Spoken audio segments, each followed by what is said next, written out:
नमस्कार. त्याच्या आधीच्या व्हिडिओमध्ये आपण काही फॉर्म्युलेज बघितले आहेत ॲडिशन ऑफ अँगल्सचे. त्याचा यूज करून आपल्याला काही एक्झाम्पल सॉल्व करायचे आहेत.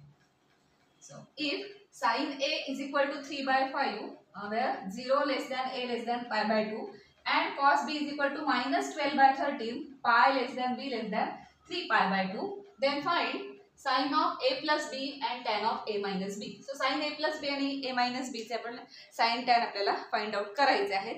त्यासाठी ॲडिशन ऑफ अँगलचे फॉर्म्युलेज लागतील आणि त्या ॲडिशन ऑफ अँगलच्या फॉर्म्युलांमध्ये काय काय आहे ते आधी आपल्याला फाइंड आउट करून घ्यायला लागेल, मग आपल्याला तो फॉर्म्युला आपण यूज करता येईल.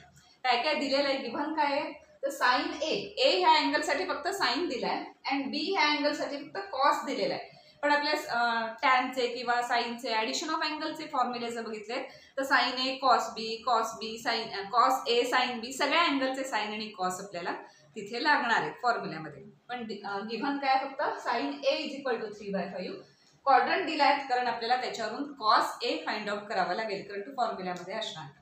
Then cos B is equal to -12/13 हे दिलेलं आहे आणि त्याचा क्वाड्रंट दिलाय, कुठल्या क्वाड्रंट मध्ये येतो त्यावरून आपल्याला साइन बी फाइंड आउट करायला लागेल. So first we have to find out cos of A by using sin of A and then sin of B by using this cos of B and this quadrant. असं आपल्याला त्या values आधी find out करून घ्यायला लागतील, त्यानंतर आपण ह्या दोन व्हॅल्यूज आपण तिथे काढू शकतो. सो फर्स्ट गिव्हन काय काय sin A is equal to 3/5. Quadrant कोणता आहे, first quadrant 0 to pi/2. So sin is positive. Sin, cos, all trigonometric ratios are positive in first quadrant. त्यामुळे आपल्याला cos काढायचं आहे, त्याची व्हॅल्यू काय असणार आहे, पॉझिटिव्ह असणार आहे, बिकॉज तो फर्स्ट क्वाड्रंट मध्ये असेल. साइन जर गिव्हन असेल तर cos कसा काढतो आपण, ती आयडेंटिटी यूज करायची, sin square plus cos square is equal to 1 ची. So we know that sin square theta a म्हणून आपण directly sin square a plus cos square a is equal to 1. So sin is given, that implies 3 square upon 5 square, 3/5 square है ना, plus cos square a is equal to 1. So 9 upon 25 ते तिकडे जाणार. That implies cos square a is equal to 1 minus this 9 upon 25. A 25 minus 9 means किती आले 16/25. So that implies cos square a is equal to 16/25 means cos a चे दोन possibilities आहेत. cos a is equal two plus or minus 4/5.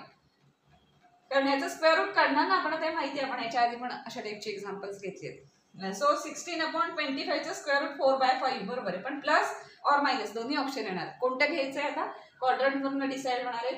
हा first quadrant आहे, first quadrant मध्ये all trigonometric ratios are positive, त्यामुळे cos पण positive असणार. So कॉसची निगेटिव्ह व्हॅल्यू इथे पॉसिबल नाही, पॉझिटिव्ह व्हॅल्यूज असणार. सो कॉस ए मिळालं आपल्याला 4/5. सो ते लिहून ठेवायचं आपण, त्याला इक्वेशन नंबर 1 असं देऊया. ती व्हॅल्यू आपल्याला यूज करावी लागणार आहे. सो कॉस ए ची व्हॅल्यू मिळाली आपल्याला plus 4/5. Cos a is equal two plus 4/5 घ्यायची, बिकॉज फर्स्ट क्वाड्रंट इक्वेशन 1 त्याला म्हणायचं. आता आपल्याला पुढे काय करायला लागणार आहे, कॉस बी यूज करायचा आणि साइन बी पण फाइंड आउट करावं लागेल, बिकॉज साइन बी पण लागणार आहे. या ॲडिशन ऑफ अँगलच्या रेशोमध्ये sine B, cos B, sine A, cos A सगळे लागतात, त्यामुळे आपल्याला ते पण लागणार आहे. So next given that cos B is equal to -12/13 and quadrant कोणता आहे तो पण बघायचा.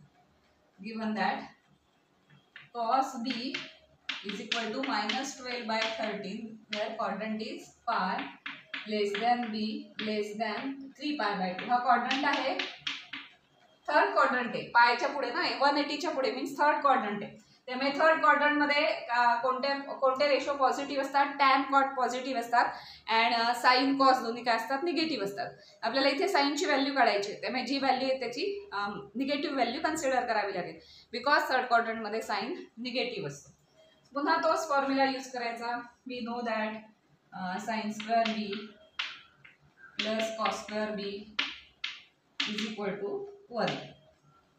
साइन स्क्वेअर बी आपल्याला फाइंड आउट करायचं आहे, कॉस स्क्वेअरची व्हॅल्यू लिहूया. That implies sine square B is equal to minus, आधी हे लिहूया, -12/13 स्क्वेअर इज इक्वल टू 1. आता हे आपण ट्रान्सफर करू, सिम्पल आहे नेहमीचं. Sine square b is equal to 1 minus 12 square is 144 upon 169. 169 minus 144 means किती आलं 25. So 25 upon 160. आणि कशाची व्हॅल्यू आली sin square b ची व्हॅल्यू आली. That implies sin b is equal to plus or minus याचा स्क्वेअर रूट 5 याचा square root 30. So sin b is equal to plus or minus 5/13. आता प्लस घ्यायची का मायनस घ्यायची व्हॅल्यू बिकॉज हा जो क्वाड्रंट आहे तो थर्ड क्वाड्रंट आहे. पाय टू 3π/2 ना थर्ड क्वाड्रंट येणार आहे. थर्ड क्वाड्रंटमध्ये ओनली टॅन कॉट पॉझिटिव्ह असतात, साइन कॉस निगेटिव्ह असतात. सो इथे निगेटिव्ह कन्सिडर करायला लागेल. सो सेकंड व्हॅल्यू पण आपण काढली sin of b is equal to minus 5/13 consider करावी लागेल. प्लस 5/13 असणार नाही त्याची मायनस करावी. याला इक्वेशन नंबर 2 असं हे करा. आपल्याला 1 आणि 2 आता लागणार आहेत पुढे. सो आपल्याला कॉस आणि साइन बीच्या व्हॅल्यूज आपण बेसिक काढून ठेवलेल्या आहेत. त्याच्यानंतर आता आपल्याला ऍक्च्युली काय फाइंड आउट करायचं आहे तर sine of a plus B and tan of a minus B. आता त्यासाठीचे ॲडिशन ऑफ अँगलचे फॉर्म्युले यूज करायचे. साइन कॉसच्या सगळ्या व्हॅल्यूज अवेलेबल आहेत आता त्या तिथे अप्लाय करायचे आणि त्यावरून ते काढायचे. So first sine of a plus b formula लिहायचा आधी. Sine of a plus b साठी sine of a plus b is equal हा फॉर्म्युला काय आहे sine a cos b plus cos a sine b. हे म्हणून फॉर्म्युले सगळे पाठ करून ठेवायचे. Sine a cos b plus cos a sine b. आता आपल्याकडे सगळ्या व्हॅल्यूज इथे अवेलेबल आहेत त्यामुळे आपण त्या इनपुट करू शकतो आणि फायनल आन्सर सोपं आहे आता काढायला. Which is equal to sine a ही आहे 3/5 इंटू कॉस b दिले मायनस 12/13 ब्रॅकेट घालूया मायनस 12/13 प्लस कॉस a आहे 4/5 इंटू साइन b ते किती दिले तर मायनस 5/13. आता ते थोडं आता बेस तर सेमच आहे 65 आहे 13/65 ना बेस सेमच आहे. इथे पण मायनस आहे इथे पण मायनस आहे. सो मायनस मायनस असणार आहे. 36 12 36 आणि 20 अपॉन बेस सेम आहे ना ते मी एकदाच लिहूया 65. So which is equal to 56 upon 65. तर आपल्याला आन्सर मिळाला कशाचं sine of a plus b is equal to minus 56 upon 65 आणि याचा आन्सर असेल. त्यासाठी आपल्याला हा फॉर्म्युला यूज करावा लागला. पण हा फॉर्म्युला यूज करण्याआधी आपल्याला काही व्हॅल्यूज फाइंड आउट करून ठेवायला लागल्या कारण ह्या इथे आपल्याला यूज करायच्या. जसं साइनचं केलं तसंच आता आपण टॅनचं पण करणार. त्यासाठी टॅनचा फॉर्म्युला यूज करायचा.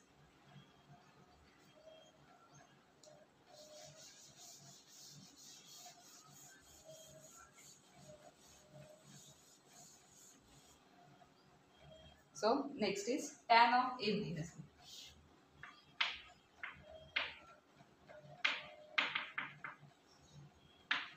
b is equal to formula काय tan a minus tan b upon 1 plus tan a tan b. आता इथे काय करायला लागणार आहे tan a tan b वगैरे फाइंड आउट करावे लागतील. जसे या इक्वेशनसाठी किंवा ह्या एक्सप्रेशनसाठी आपल्याला काही साइन आणि कॉस फाइंड आउट करून ठेवायला लागले. तसं आपल्याला इथे आता टॅन साठी टॅन ए आणि टॅन बी काय आहेत हे डायरेक्ट माहित नाही पण आपल्याकडे साइन कॉस सगळे अवेलेबल आहेत ते यूज करून आपण टॅन ए टॅन बी इथे फाइंड आउट करूया. So here tan a is equal काय असतं sine a upon cos a which is equal to sine A is 3/5 upon cos a is 4/5. So 5 cancel झाले 3/4. So tan A ची value झाली 3/4 जी आपल्याला लागणार आहे. इक्वेशन नंबर लिहा तिला 3/4. एकदा क्वाड्रंट चेक करा टॅन ए आणि ए हा अँगल कुठल्या क्वाड्रंटमध्ये फर्स्ट क्वाड्रंटमध्ये ऑल आर पॉझिटिव्ह आणि टॅनची व्हॅल्यू पॉझिटिव्ह आली ना चेक करा पॉझिटिव्ह आलेली आहे ते आपला आन्सर बरोबर. त्यानंतर टॅन बी हा थर्ड क्वाड्रंटमध्ये पण अगेन टॅन पॉझिटिव्ह असतो. Sine B upon cos b. Sin b is minus 5 upon 13 and upon cos b is minus 12/13. 13 cancel minus cancel plus 5 upon 12.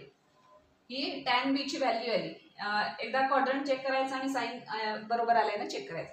So quadrant बी साठी क्वाड्रंट आहे थर्ड क्वाड्रंट, थर्ड मध्ये tan positive असतो आणि value positive आले बरोबर आहे.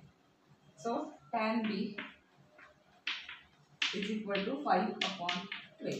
So आता आपल्याला ज्या लागणार आहेत व्हॅल्यूज त्या मिळाल्या, त्याला इक्वेशन नंबर लिहा, ते यूज करायचं आहे आणि tan of a minus b ची व्हॅल्यू कॅल्क्युलेट करायची.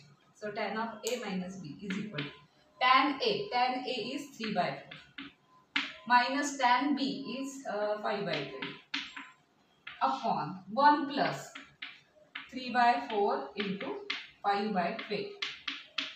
आता इथे आपण प्रॉडक्ट वगैरे करून इथे डिनॉमिनेटर सेम करूया. इथे पण डिनॉमिनेटर सेम करूया. म्हणजे 4×3 = 12 negative 16×3 = 48 and 16×16 16×64. So 1/4 plus 1/4 final सगळं कॅन्सल वगैरे होऊन फायनल काय राहिलं फक्त प्लस 1/4. सो फायनल लिहायचं की tan of a minus b is equal to काय आलं 1/4 असं शेवटी फक्त लिहायचं. सो तुम्हाला असे ॲडिशन ऑफ अँगलचे डायरेक्ट एक्झाम्पल्स पण येतील, सिम्पल आहेत अगदी. हे फॉर्म्युले तुमचे पाठ असतील तर लगेच त्याच्यात व्हॅल्यूज घालून तुम्ही ते फाइंड आउट करू शकता. त्यासाठी काय जे लागणार आहे, काही साइन कॉस दिले असतील, काही साइन कॉस आपल्याला काढून घ्यायला लागतील, त्या आयडेंटिटीने काढून घ्यायचे आणि नंतर हे असं सॉल्व करायचं.